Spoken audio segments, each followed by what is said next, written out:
Actress Amala பால் முதல் முறையா அவங்களுடைய 2வது திருமணத்தை பத்தியும் அவங்களுக்கு மகன் பொறந்ததை பத்தியும் சொல்ல போறாங்க. ஆக்ட்ரஸ் அமலா பால் தமிழ் சினிமால டாப் ஆக்ட்ரஸா இருக்காங்க. அது மட்டும் இல்லாம அவங்க மலையாளத்திலயும் ஒரு லீடிங் ஆக்ட்ரஸா இருக்காங்க. ரீசெண்டா ஆடு ஜீவிதம், லெவல் கிராஸ் போன்ற படங்கள் அமலா பாலோட நடிப்புல வெளியாயிருக்கு. இது மட்டும் இல்லாம அமலா பால் தமிழ் சினிமால ஒரு பெரிய ஆக்ட்ரஸா இருக்கும்போது டைரக்டர் ஏஎல் விஜய லவ் பண்ணி ஃபேமிலி சம்மதத்தோட மேரேஜ் பண்ணிக்கிட்டாங்க. கல்யாணம் ஆகி கொஞ்ச நாள்லயே அவங்க 2 பேருக்குள்ள இருந்த கருத்து வேறுபாடுனால 2 பேரும் டிவோர்ஸ் பண்ணிக்கிட்டாங்க.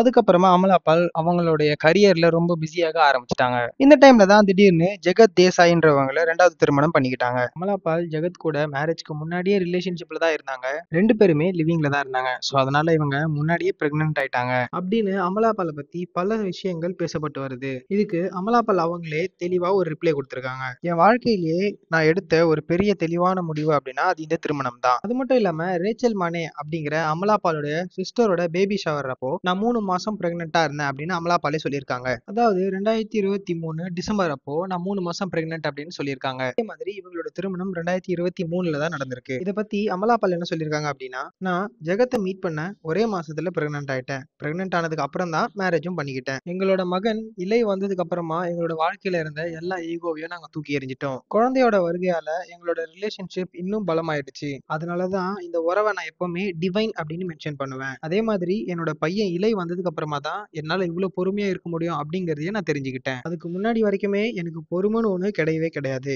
என்னோட அண்ணா என்ன ரீசெண்டா பார்த்துட்டு என்ன இவ்வளவு பொறுமையா இருக்கேன்னு ஆச்சரியப்பட்டான். சோ அந்த அளவுக்கு என் பையன் வந்ததுக்கு அப்புறமா என்னோட வாழ்க்கையில நிறைய மாற்றங்கள் இருந்திருக்கு அப்படின்னு அமலாபால் அவங்க சொல்லியிருக்காங்க. இதை பத்தி நீங்க என்ன நினைக்கிறீங்கன்னு கமெண்ட் பண்ணுங்க மற்றும் லைக் பண்ணுங்க, ஷேர் பண்ணுங்க, சப்ஸ்கிரைப் பண்ணுங்க, மறக்காம பெல் ஐக்கானையும் கிளிக் பண்ணுங்க.